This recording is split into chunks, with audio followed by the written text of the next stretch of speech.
Hello students, future series institute के YouTube platform पे आपका स्वागत है। जैसा कि आप लोग जानते हैं, हम लोग सैनिक स्कूल के प्रीवियस ईयर के पेपर डिस्कस कर रहे हैं और इसी चेन के अंदर आज हम लोग डिस्कस करेंगे ईयर 2018 का साइंस का पेपर क्लास 9th के लिए। तो फर्स्ट क्वेश्चन देखिए क्या पूछा गया है। टंगस्टन एक ट्रांजिशन एलिमेंट है और एक मेटल है, ठीक है। तो वो कुछ प्रॉपर्टी एग्जिबिट करता है, कौन कौन सी? It is sonorous, it possess high tensile strength, it possess high melting point, and it has high density. These all are the physical properties of a metal.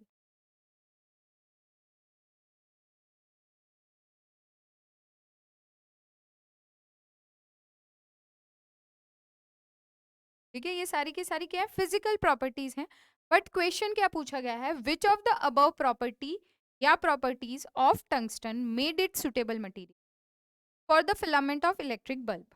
Electric bulb का जो filament होता है वो टंगस्टन के से मिलके बना होता है और पूछा गया है कि इनमें से कौन सी प्रॉपर्टी हेल्प करती है।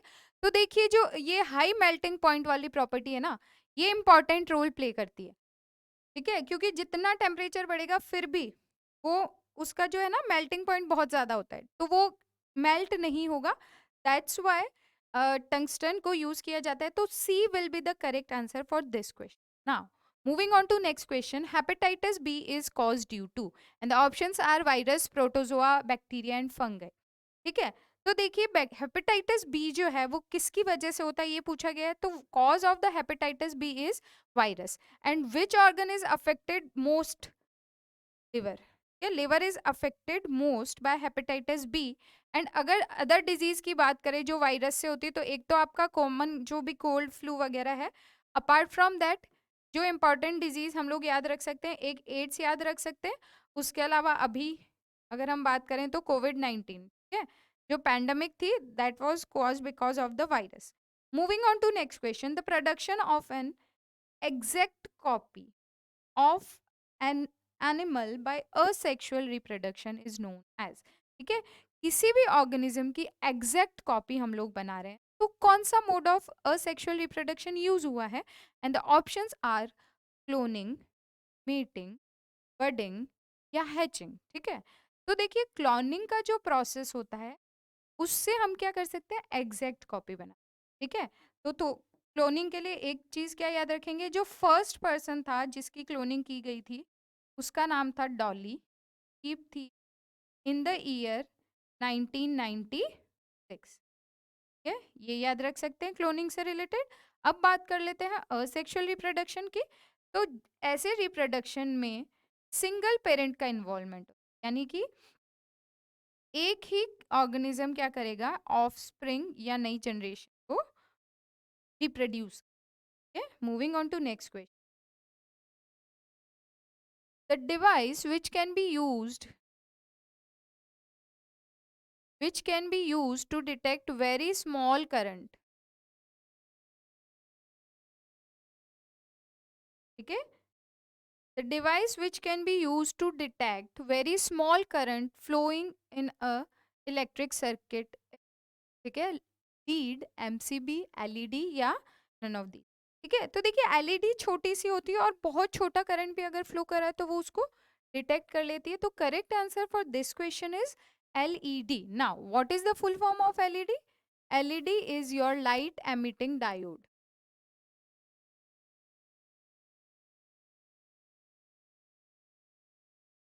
ठीक है। इसके अलावा बात कर लेते हैं एमसीबी की।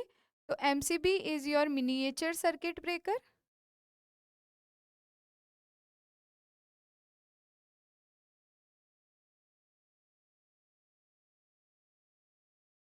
ठीक है। ये कहाँ यूज होता है कि मान लो आपका सर्किट है, उसको एकदम से एक्स्ट्रा एक्सेसिव वोल्टेज सप्लाई मिल गई है ना, तो आपके इलेक्ट्रॉनिक और इलेक्ट्रिकल अप्लायंसेज होते हैं वो खराब हो सकते हैं। तो ये मिनिएचर सर्किट ब्रेकर क्या करता है?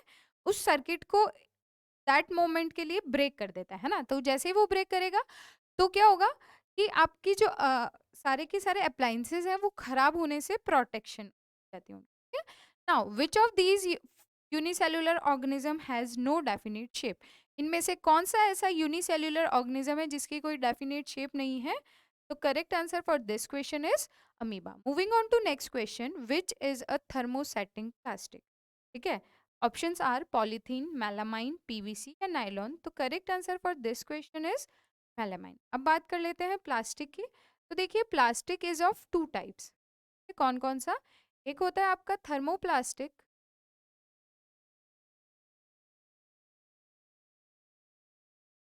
और दूसरा है थर्मोसेटिंग प्लास्टिक.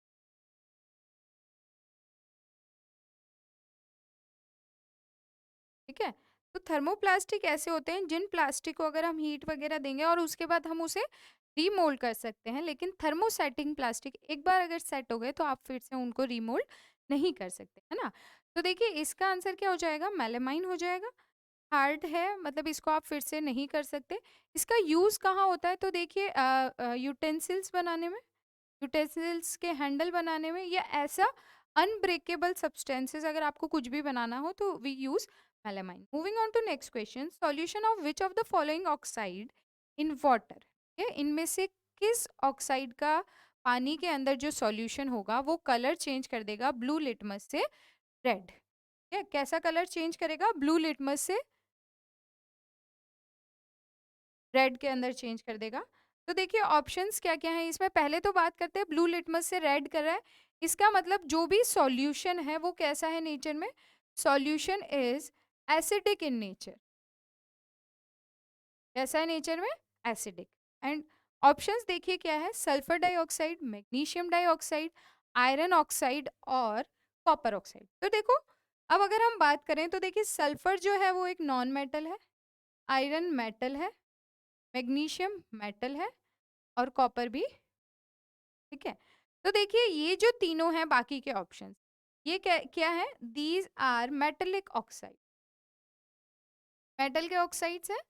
और ये क्या है? नॉन मेटल का ऑक्साइड. और जो नॉन मेटल के ऑक्साइड्स होते हैं वो कैसे होते हैं नेचर में? These are acidic in nature. ठीक है, जो नॉन मेटल ऑक्साइड्स होते हैं वो कैसे होते हैं? एसिडिक. और जो मेटल ऑक्साइड होते हैं वो कैसे होते हैं नेचर में? बेसिक. ठीक है, तो करेक्ट आंसर क्या हो जाएगा फिर इस क्वेश्चन के लिए? इस क्वेश्चन के लिए करेक्ट आंसर हो जाएगा आपका A, that is sulphur dioxide. Moving on to next question.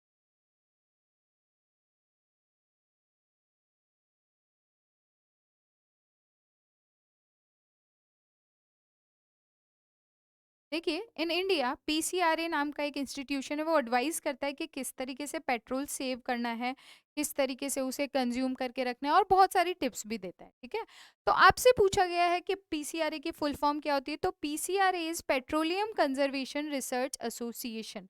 So correct answer for this question would be B. Moving on to next question. An electrolyte, एक electrolyte है वो क्या है? एक मेटल है, सॉल्यूशन है, एक लिक्विड है जो कि कंडक्ट करता है करंट को, या all of these.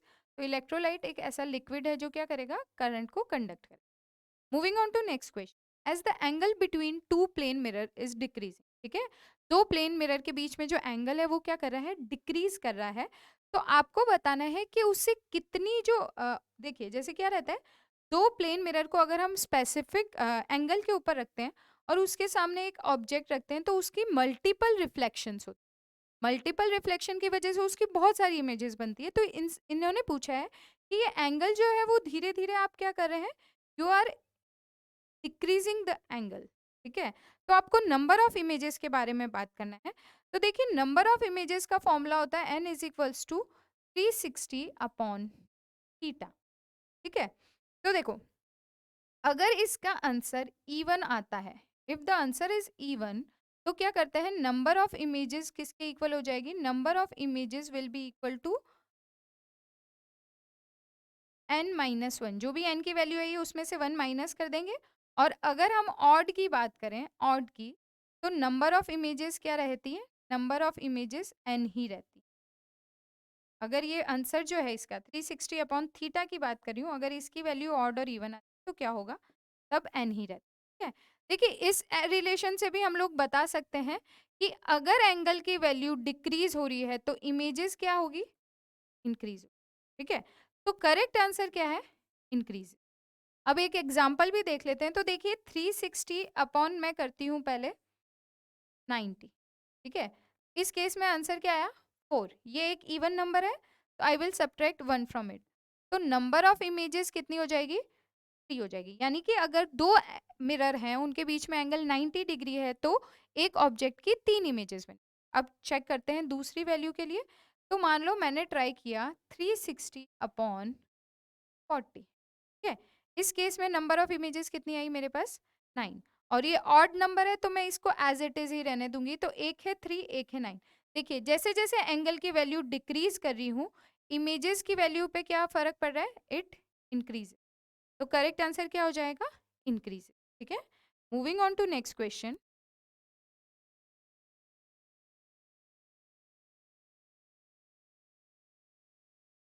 Given options में से आपको बताना है कि कार्बन की प्योरेस्ट फॉर्म कौन सी है, कोल, कोक, चारकोल या ऑल ऑफ दीज। तो charcoal is the purest form of carbon. Okay, moving on to next question.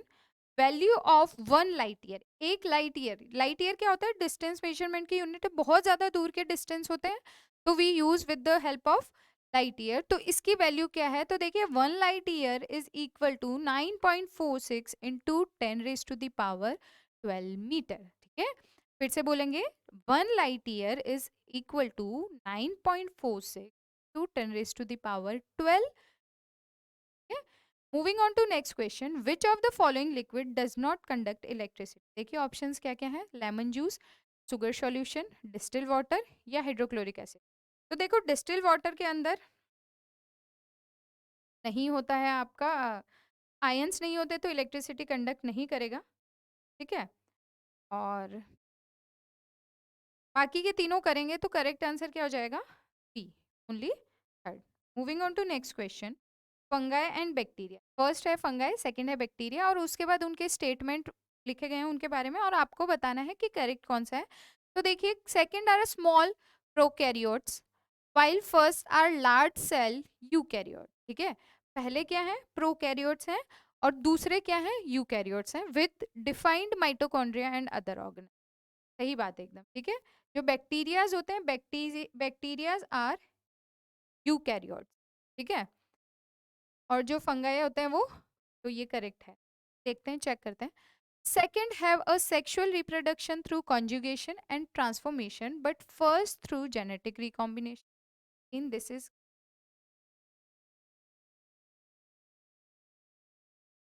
Same he type हो गया। Correct answer would be all of the above. Okay now next question is when the applied force is double the object is still at rest then friction becomes, ठीक है।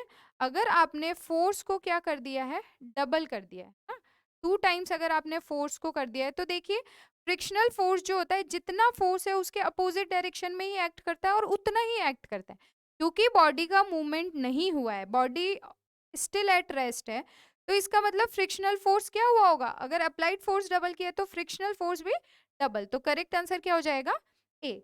Moving on to next question. Oxide of which of the following elements is या are present in acid rain, ठीक है। Acid rain जो होती है, ठीक है, एसिड रेन की वजह से क्या होता है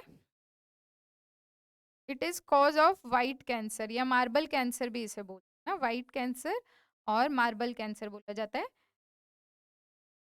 यानी कि क्या होता है मार्बल जो है वो डिटेरिएट होने लगता है बिकॉज ऑफ एसिड रेन। तो कौन से एलिमेंट्स है कार्बन, नाइट्रोजन और सल्फर एसिड रेन के अंदर प्रेजेंट होते हैं। तो oxides of nitrogen and sulphur. तो correct answer for this question would be B. Moving on to next question. Which of the following tools would a farmer use to remove weeds from the field, ठीक है। इनमें से कौन सा ऐसा tool है जो फार्मर यूज करते हैं वीड्स को हटाने में। वीड्स क्या होती है अनवांटेड क्रॉप्स होती हैं, ठीक है, जो अपने आप ग्रो करने लगती है। तो देखिए कौन सा है टूल, हो यूज करता है farmer to remove the weeds, ठीक है। Moving on to next question. देखिए मतलब आपको ऑर्डर फिल करना है, फिल इन द ब्लैंक्स में।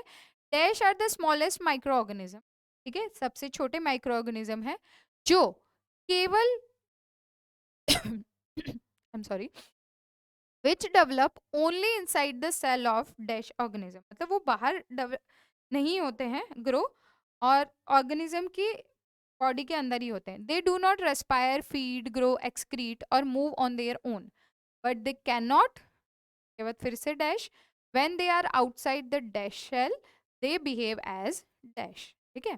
तो देखिए सबसे छोटे माइक्रो ऑर्गेनिज्म की बात करूं तो कौन होते हैं? वायरस. अब देखिए वायरस की ही ये प्रॉपर्टी है कि वो कभी भी क्या करता है, जिस होस्ट के ऊपर वो जाके बैठता है, जैसे मान लो किसी वायरस ने अटैक किया हमारी बॉडी पे, तो जो उसका रिप्रोडक्शन मल्टीप्लिकेशन होगा वो सब कब होगा? जब वो हमारी बॉडी के अंदर आ जाएगा. ठीक है. तो देखिए इसका मतलब वायरस होगा, फर्स्ट में तो आना चाहिए वायरस. ठीक है. सेकंड में आना चाहिए होस्ट. जब मैंने ये दो फिल किए तो देखो this and this is eliminate.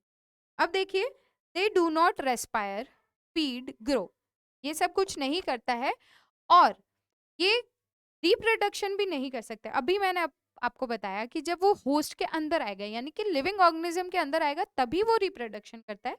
तो इसमें क्या आ जाएगा? Reproduce when they are outside the living cell. जब वो लिविंग सेल के बाहर होते हैं तो वो कैसा बिहेव करते हैं? नॉन लिविंग तरीके से. तो करेक्ट आंसर क्या हो जाएगा इस क्वेश्चन के लिए? D. Moving on to next question. In the process of vulcanisation, ठीक है, वल्केनाइजेशन के प्रोसेस में नेचुरल रबर को एक एलिमेंट एक्स से ट्रीट किया जाता है ताकि उसकी कुछ प्रॉपर्टीज में इंप्रूवमेंट आए. और ये एक्स एलिमेंट क्या हो सकता है? कार्बन, नाइट्रोजन, सल्फर या फॉस्फोरस. तो करेक्ट आंसर क्या हो जाएगा आपका? Sulphur. Moving on to next question. The standard value of atmospheric pressure is. देखिए एटमोस्फेरिक वैल्यू प्रेशर की आपको स्टैंडर्ड वैल्यू बतानी है तो it is 7 millimetre of Hg या फिर 760 सेंटीमीटर. अगर सेंटीमीटर की बात करेगा तो 760 सेंटीमीटर की बात. Now the sound from a mosquito is produced when it vibrates it wings at average rate of 500 vibrations per second. यानी कि टाइम कितना दे रखा है? एक मॉस्क्यूटो है जो अपने पंख को मतलब वाइब्रेट कर रहा है 500 बार एक सेकेंड के अंदर. आपको बताना है टाइम पीरियड. ठीक है. तो देखिए टाइम पीरियड की अगर हम बात करें, ये इसकी हो गई आपकी फ्रीक्वेंसी. अगर हम टाइम पीरियड की बात करें तो टाइम पीरियड इज 1/f. तो आंसर क्या हो जाएगा? 1/500. तो देखिए it will be equal to 0.002 second. तो करेक्ट आंसर क्या हो जाएगा? B. Moving on to next question. The change in focal length. Focal length के अंदर जो चेंज हो रहा है आई लेंस के, ताकि वो क्या कर सके? फोकस कर सके ऑब्जेक्ट्स के ऊपर अलग अलग डिस्टेंस की. तो उसमें कौन हेल्प करता है? प्यूपिल, आइरिस, रेटिना या सिलियरी मसल्स. तो करेक्ट आंसर क्या हो जाएगा? Ciliary muscle. सिलियरी मसल्स और क्या काम करती है? वो होल्ड करके रखती है आई लेंस को. ठीक है. जिससे कि आपकी ऑब्जेक्ट की इमेज की लाइट आएगी और उसके बाद रेटिना पे इमेज फॉर्मेशन. ठीक है. Now which cell organelle is called the power house of the cell. ठीक है. तो power house of the cell कौन होता है? माइटोकॉन्ड्रिया. What are lysosomes? ये होते हैं suicidal bags. Golgi bodies act as postman. Postman होती है ये सेल के. यानी कि इंफॉर्मेशन को एक जगह से दूसरी जगह पे ले जाने वाला चैनल. राइबोसोम्स क्या होता है? प्रोटीन सिंथेसिस होता है यहाँ पे. ठीक है. Moving on to next question. The dramatic changes in body features associated with puberty. ठीक है. प्यूबर्टी के टाइम बहुत सारे चेंजेस आते हैं. कौन से हार्मोन की सिक्रीशन की वजह? The options are thyroxine, oestrogen, adrenaline and testosterone. तो ठीक है. इसमें से देखिए oestrogen third and second and fourth ये क्या है? These are the sex hormones. तो इन्हीं की वजह से क्या होता है? चेंजेस होते हैं प्यूबर्टी के वक्त. आंसर क्या हो जाएगा? D, second and fourth. Moving on to next question. The earth rotate around it. ठीक है. अर्थ अपनी एक्सिस पे रोटेट करती है और इसको सन कैसा दिखाई देता है? सन अपीयर होता है, सनराइज अपीयर होता है ईस्ट के अंदर. तो जो वीनस है ना वो अपोजिट डायरेक्शन में रोटेट करता है. यानी कि जिस डायरेक्शन में अर्थ रोटेट कर रही है उसके अपोजिट डायरेक्शन में. तो क्या बताएंगे हम लोग कि वीनस में जो सनसेट होता है वो किस डायरेक्शन में? देखिए सनराइज अपीयर हो रहा है ईस्ट में, इसका मतलब जो अर्थ का रोटेशन है वो कैसा है, वो है वेस्ट से ईस्ट की, अर्थ के लिए। ठीक है, तो वीनस के लिए जो रोटेशन है वो कैसा है, ईस्ट से है वेस्ट की तरफ, दिस इज फॉर वीनस। ठीक है, तो जैसा सन मतलब सनराइज और सनसेट के वक्त अर्थ पे दिखाई देगा, उसका अपोजिट दिखाई देगा। यहाँ पे अर्थ पे सनसेट होता है वेस्ट में, तो वीनस पे किस में होगा, ईस्ट में। तो correct answer for this question is east. ठीक है, तो देखिए ये तो था 2018 का पेपर। अब उसके बाद आराम से इस पेपर को देखिए। I hope you like the video. Please like share और कमेंट ज़रूर कीजिए। अच्छे से पढ़ाई करिए, बहुत कम थोड़े से दिन रह गए हैं, अपनी जी जान से मेहनत कीजिए। Thank you so much, have a great day.